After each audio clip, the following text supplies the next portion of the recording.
What is up, everybody? Bucs fans. It is AJ Turnup. I am here at the Bucs Report. This is literally like a rapid reaction. So I guess it's okay to say, the Bucs won. Woo! The Bucs won in overtime against the Arizona Cardinals. Not against the Kyler Murray. No, not even against Colt McCoy. No, we had to thug it out against a third string quarterback.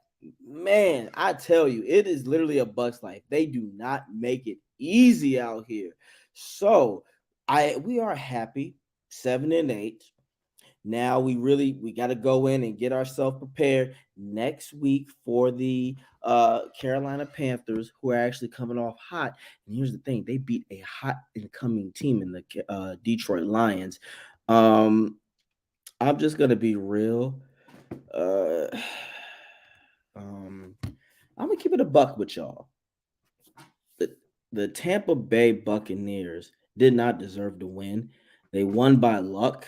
Unfortunately, they won against a team that really didn't have anything else to play for at the end. So here's the issue.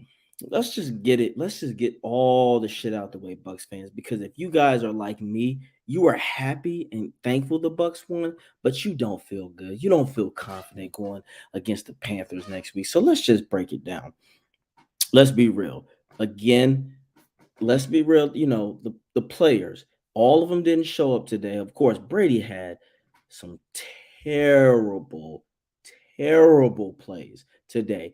One of the worst ones was the missed opportunity to Julio Jones in the first quarter. That is something that Brady would get usually 9 times out of 10, and he didn't deliver, which is like, what the hell is going on, Brady? You have to, that one right there in particular, Brady, I don't know what the hell you were doing. I don't know where you were going. What my thing about him is, if you're too scared to get hit all the time, you might have to call it quits, man, because you got to let these plays progress. You got to do certain things, because on that drive in the first quarter, there was a pass to K. and you just threw way over his head because you were trying not to get hit. Had you had just stood in there and just tossed the shit, Otten would have got the shit. But Otten dropped a couple passes, but we forgive him. But again, Brady did not have a great game. If I'm gonna give him a great letter, it'll be a C. The line did what they needed to do. I'm not saying that they were perfect. However, let's just be real. As coaches, it is your duty to look after your players. It is your duty to play to your players' strengths. It is your duty to know how to do the most important thing in professional sports in the NFL is adjust. What did you see that Byron did to have any adjustments? Again, when you do not help your player who's already struggling, that's just a recipe for disaster. Okay. Byron, yet again, was so fucking predictable. It was asinine. It was just blatant disrespect to the organization. If I'm the Glazers right now, you should already be looking for another OC. 3 times. You run the ball. You know this team is one of the, if not the worst in rushing, and you try to run it 3 times. 3 fucking times? Are you fucking serious? 3 times, Byron. I mean, no play action, no passing. Personally, the play action would have worked to a T. On that drive, you do a play action with Otten running. He could have ran a seam, or he runs a quick little slant or down the side. Somebody, that's a first down and then some. Again, you're relying on stupidity, Byron. Why in the hell are you so predictable? And then you literally put this offense in the turtle shell mode. I understand that Wells was gone, and I understand Walton might not have been the best blocker, but damn it, this is where you need to adjust and learn how to utilize your players' abilities. Again, it was too many times out there that you just dropped the ball. Why did you insist on running the rock when you knew that that was going to do nothing but mess up this offense? They had no continuity yet again. So, with that being said, where were more of the crossing routes? Where was more utilizing your receiving weapons?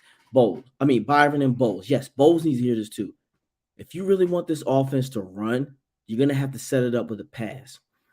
With that being said, I understand that the line isn't perfect, but this is where fucking chip blocking comes in. This is where the crossing routes or run a little quick spread would help. Stop running those predictable screen passes to Chris Godwin.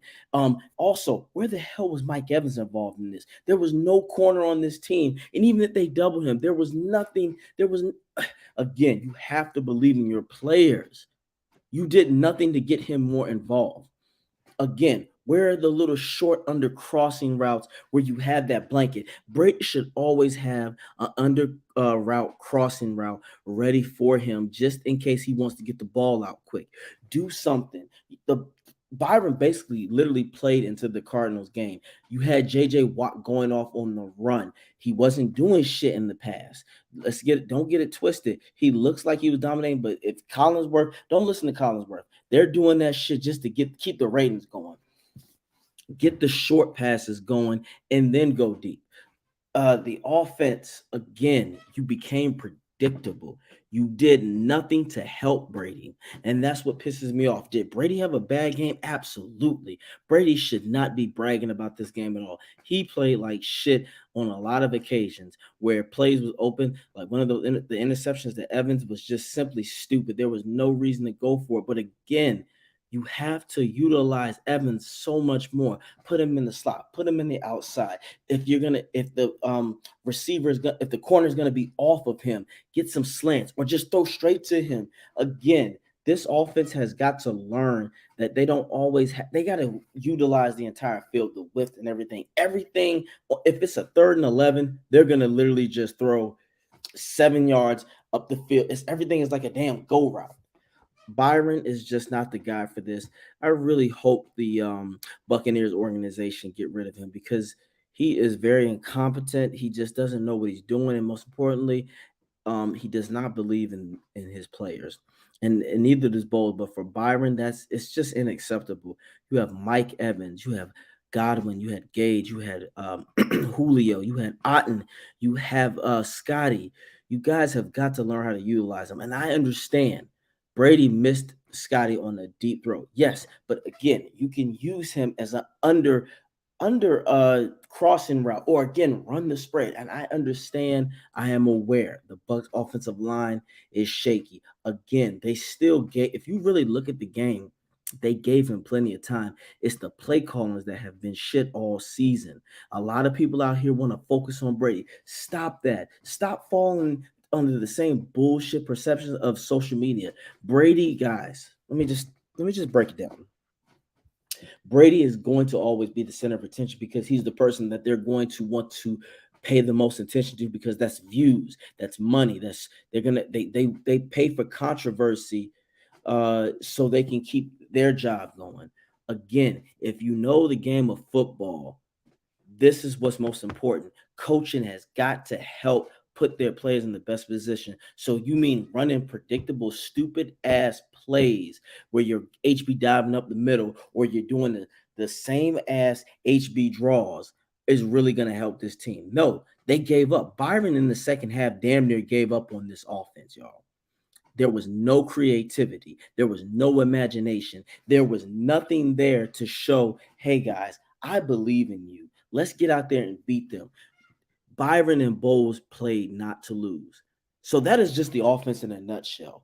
Predictability and lack of imagination. Now let's get to the defense. I want to give a shout out to the defense. If I had to give them a grade, I would give them a B.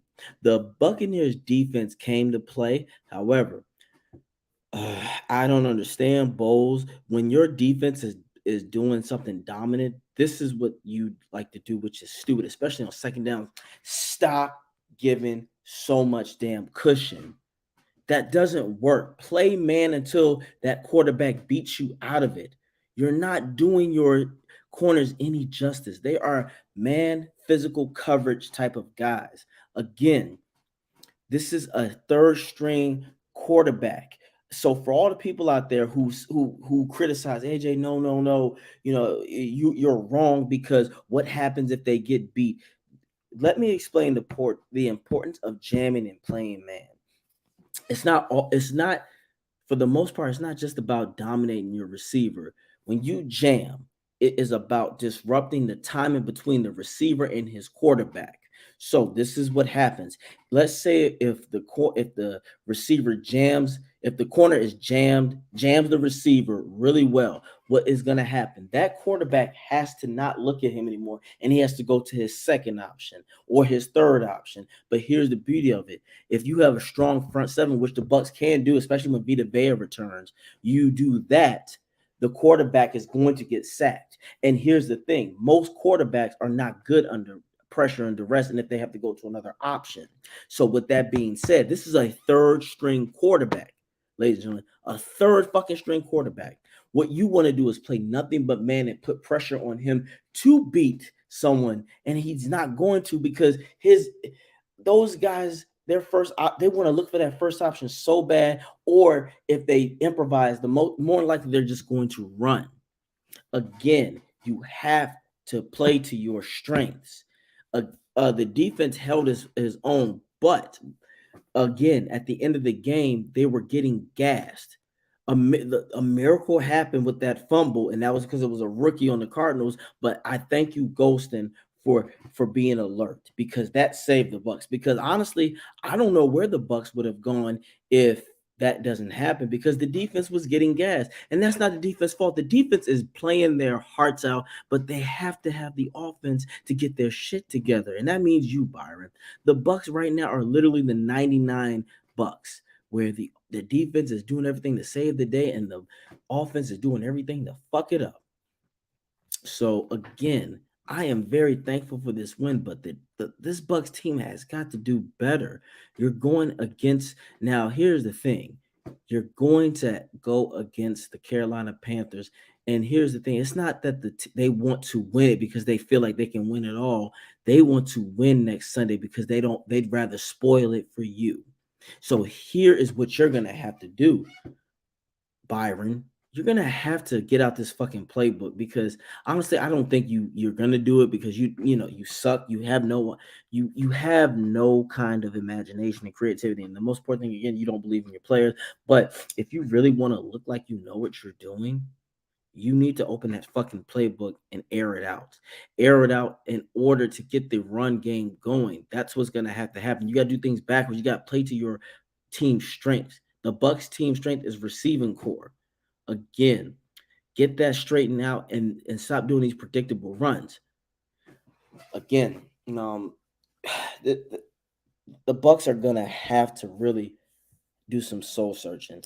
Brady, I understand you want to be a good man, a good player, good coach. I mean, good player. You want to obey the coaches, but there's going to be a time where you have to talk to these players and say, "Look, there's just certain shit going on that the coaches don't know what the hell they're doing." Because at this point, the coaches have ruined these players' confidence, and it's trickled down because their coaching ability has reflected the players' abilities on the field.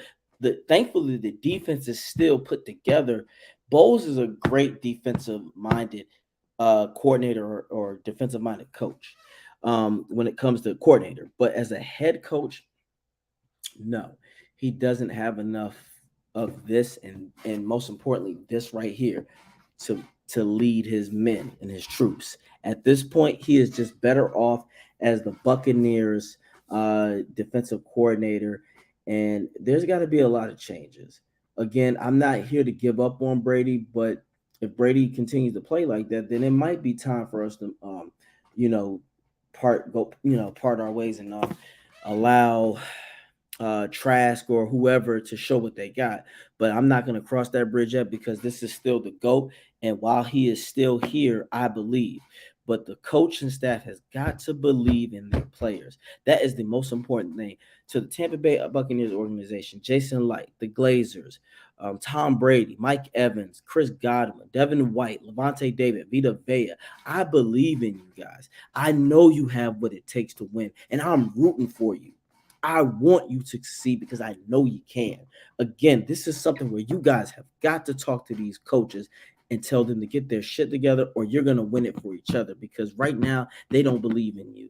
Byron is so hell bent on being scared against another team where you're supposed to be like, fuck that other team. Again, Walton, I didn't, Walton had his moments, but at the same time, you're never gonna do anything right until if you're gonna continue to do the same predictable shit. Everybody knows the Bucs are gonna do an HB draw up the middle. Everybody knows they're gonna do an HB dive or something. Byron, what the fuck are you doing? You talking about you want to be a coach. Again, if I was a GM, I wouldn't even look at you because you shouldn't even be coaching professional. You might need to just coach maybe Pee Wee, or high school because they like to run a lot in high school.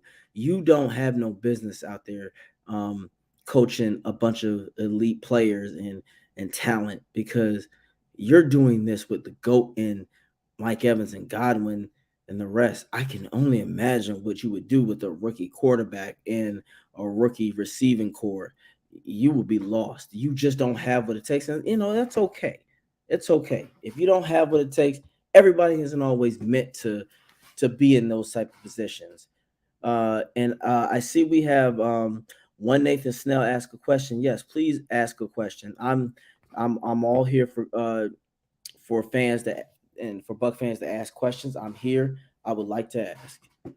Um, I had a nice Christmas. Thank you.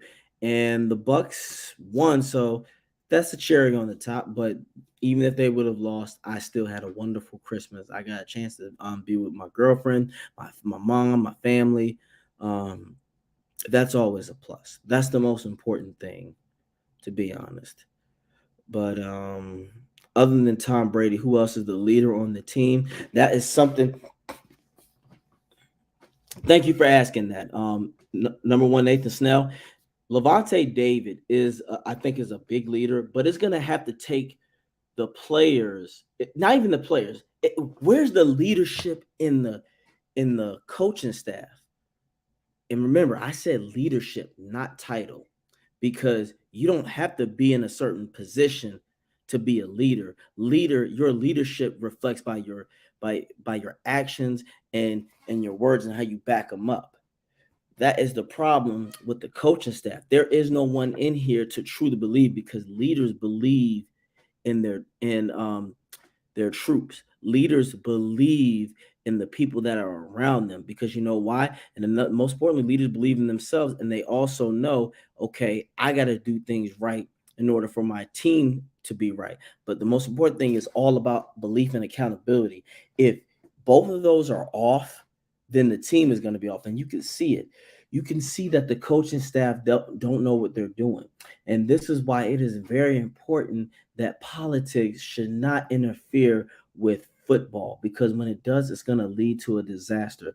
Byron Leftwich and Todd Bowles were political moves for race reasons, and that is why it has been a failure for the most part because, again, this is about who can be the best football coach and football players. This is still a business. And if you're not taking care of business, then this is what will happen. Your team will fail. Bo has no business being a head coach. Byron has no business being an OC. Bowles is a much better coordinator, and that's okay. He masters that. It's very hard to be a head coach because you have to be involved in everything. And when you are involved with everything, sometimes you can't focus on what you were strong at. Now, again, I don't know what Brady and Arians had. I'm not gonna get into that. But at the end of the day, it needs to be a compromise. The players really have got to talk to the coach and say, "Hey, guys, we need to make something happen because this isn't it. Byron and Brady have to really truly talk to each other. And Brady might have to say something that's going to hurt his feelings, but that's nor here nor there. He might have to say, Byron, these plays are shit. Stop doing this. You're setting me up for failure. Believe in me. I believe in my players. So that is the most important thing. And thank you. And you say you just kept shaking my head about these coaches. Why doesn't anyone in the organization step up? Tom Moore should be promoted and Bowles and Byron fired. Yeah, Byron should be gone. I think he will be gone after this season. Bowles, due to contract reasons, he has a decent amount of money on it and he has years left. So that's why. Um, Arians' fingerprints show that maybe Todd and Brown weren't ready to take the helm? Oh, absolutely. They were not ready at all. But at the same time, this is also on Arians. Either like what the fuck is Arians doing? We have to understand this because I would hope that Arians isn't just sitting back and relishing in this, be thinking, well, see, this wouldn't have happened if I'd have stayed a head coach. No, because in a way, Arians is a part of the problem. You allowed this because you want your guy, Byron Leftwich, to lead, to be the next big guy and lead you somewhere when in reality, he might not be that guy. For the most part, I don't think he is. I think he's sorry. But again, a lot of political pieces and how the perception is. We have two African American black coaches, and that's supposed to be a good thing. That is a good thing, but it's really going to be a good thing in football if they are good and they take care of business.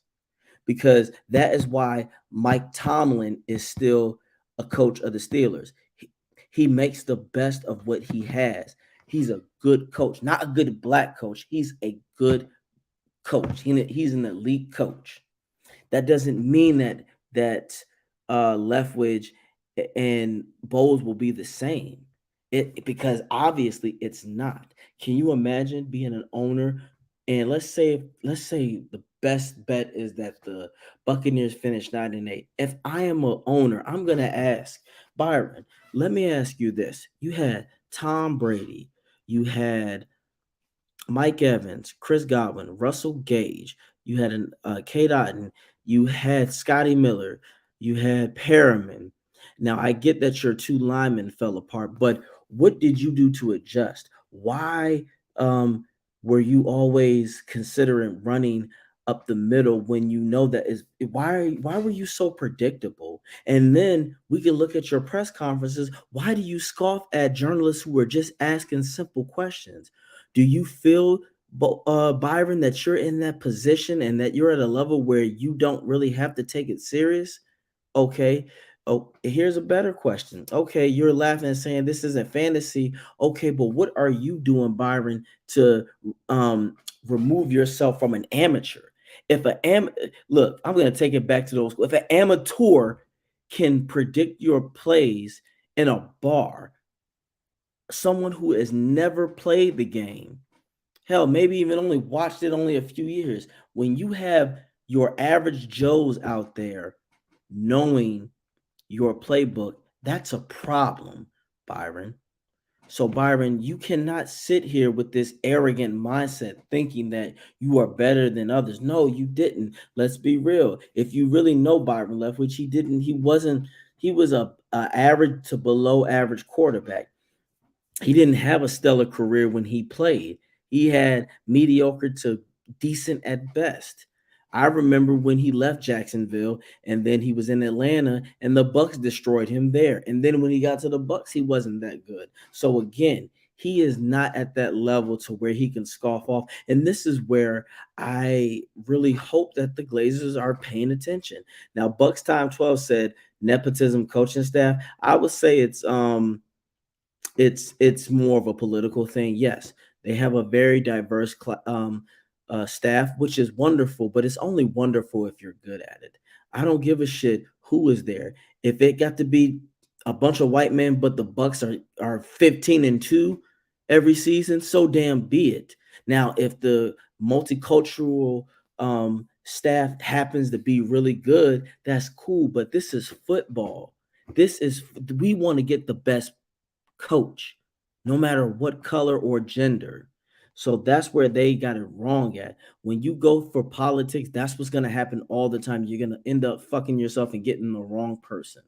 Now, somebody Nathan Snell asked, "What is Tampa's identity?" They don't have an identity, but if they really were honest with themselves, their identity is a passing game. They have the talent to be so, and not just short little routes. They can go downfield. They can go with it for the field. They really have the arsenal to run a spread. Now, with people out there saying, "But the line, no, the line will be fine." This is where blocking can come in and chipping. If you chip the right way, you have Fournette, you have Rashad. They're really good at that. And then sometimes you can do a fake chip and get out there and have Fournette or Rashad catch the rock, and that's it. It's just how the identity should be passed first to set up the run because we don't have the line. Even if with Jensen, we don't have Jensen and Marpet anymore. We don't have that right now. Marpet is retired and Jensen, he's injured. Stinney is out. Again, and Wells is out. So what is it that we're going to do? Now, I hope Donovan Smith comes back and he's healthy against the Panthers because we're definitely going to need him. So for all you people out there just, shitting on him, now you see that the Bucs do actually need Donovan. He is who he is. He has his moments, but honestly, we need him. We don't have anybody, and until you find someone that can replace him that is much better, we are stuck with him. So if anything, just give him the support he needs to help protect Brady, because that's what it's all about. Okay, now JD asks, how does a football team with the GOAT regress every prior week? That's due to coaching. It's not just on Brady, because again, coaching's responsibility is to help their players. Everything that happened tonight, the Bucs were not being Brady and the players were not being helped. The coaches were playing to their own tune, which is a disaster. And let's see who else asked a question.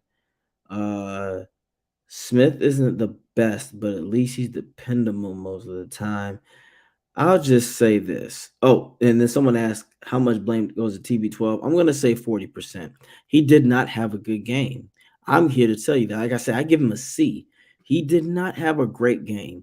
The worst pass that he missed was to Julio in the first quarter. I told you that was unacceptable and inexcusable. You're supposed to make that. He was too busy trying to get the ball out quick. And again, if Brady wants to get the ball out quick, I don't mind, but design plays to help that. Again, you have to put yourself in a position. If you're going to do that, there need to be more crossing routes or slants. And sometimes on offense, take what the defense gives you.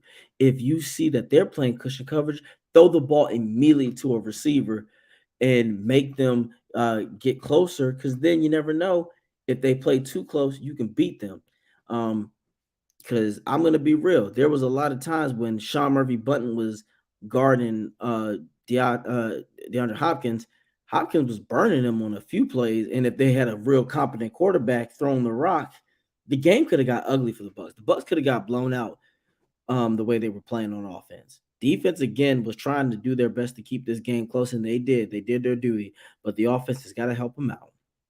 So with that being said, I mean, we go to Carolina. I mean, we play the Panthers. They're playing us at home.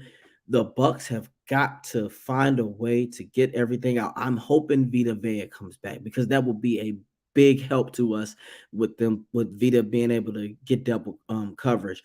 I hope Jamel Dean is able to come back, because we're gonna need everybody. Because again, you're playing a team that wants to play spoiler. They don't truly think that they're gonna be a threat in the playoffs, but they would love to knock the Bucs off.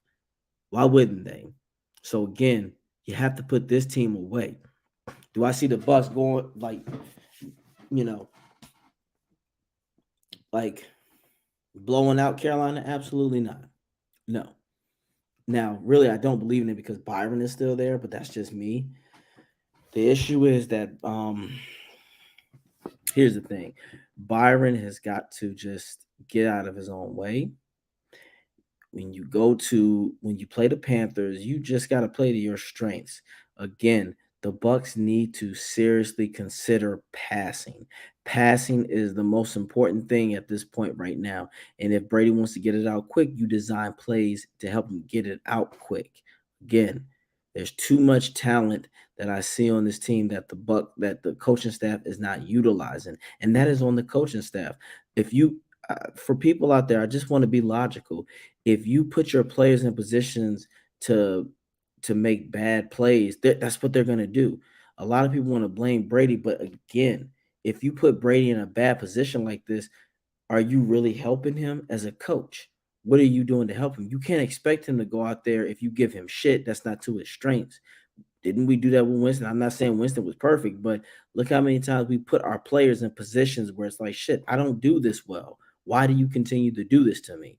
Again, how many targets did Mike Evans get? Mike Evans should have got at least 15 targets, and if you know he can't always get a deep pass in, get the short passes going. Do something to get your best receiver going.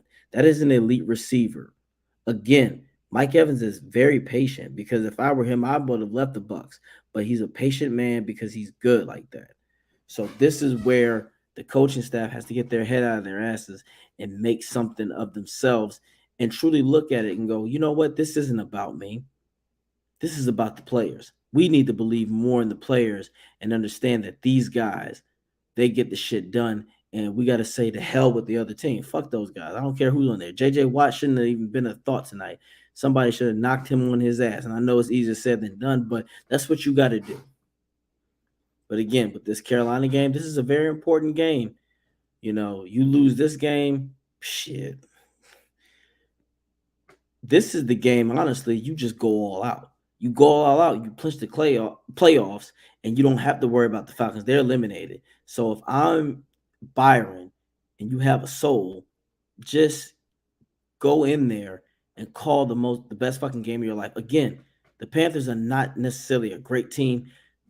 Byron, just call an average game. You call an average game, you're gonna be just fine. You'll be fine. Somebody said if Brady decides to come back, Marpet and Cap. No, Kappa has got a locked in contract and Marpet is retired. That's not going to happen. Now, you know what I hope it can happen is that if Brian Jensen can come back. If Brian Jensen can come back and play a little bit in the Falcons game, that would be such a help to us because then you can put Hainsey back at the guard position, and that would really help the Bucs. But that's nor here nor there. But I hope that can happen. So I'll say this: if the Bucs can win against the Panthers and they win convincingly, like they need to beat the Panthers at least by 10 points. They need to beat them by 2 possessions. I would hope 10 to 14 points. So you do that, then you play the Falcons, you really don't have nothing to play for. You can rest your players. Honestly, if the Bucs go up early against the Falcons, at least 2 possessions, I would sit Brady out so he doesn't get hurt and see what Kyle Trask has got to offer. Again, we have to give our players opportunities and believe in them. If you don't believe in Trask, you should have never drafted him. So they need to figure that out. And for someone said, I've never seen TB12 play so bad. He is playing bad. But again, look at what the coaching staff is doing. Are they doing anything to help him? You have to ask yourself that. What is the coaching staff doing to help him? Again, if you're making him go out there and do shit that's not for him, is that Brady or is that the coaching staff? So we have to look into that. So we have to do it. But, with that all being said, guys, I'm really happy. I'm happy that the Bucs won. I didn't want them to have a shitty record like that, to be 6-9. Now they're 7-8. They got a game over. They're gonna hopefully they can get it together and go in and have the Panthers come in and we whoop the shit out of them because that's a division rivalry and I don't like them. I hate the Saints more, but I don't like the Panthers either. So let's just see what the Bucs will do. And for everyone out there, again, we will be on Bucs Report tomorrow for the aftermath. This is more of an emotional response, but I'll break down my logical, most likely be the same. But you can always find me at AJ Turnip on YouTube. It's about bucking time. Flex Luthor underscore 813. And at Twitter, A Turner underscore 24. And soon coming to you, if you would like to turn up in style, fashion wise, this is my shirt right here. I will be coming out with more of the merchandise within the next few weeks, and I'll keep you guys posted, updated, give you the price, everything where you can get it.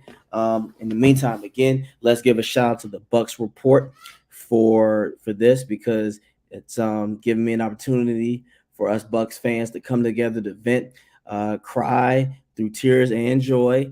And I hope you guys enjoyed your Christmas, and hopefully you have tomorrow off so you can sleep off the alcohol, because I'm sure watching this game, we all needed a lot of it. So thank you again, guys. You're always wonderful. And as usual, go Bucs.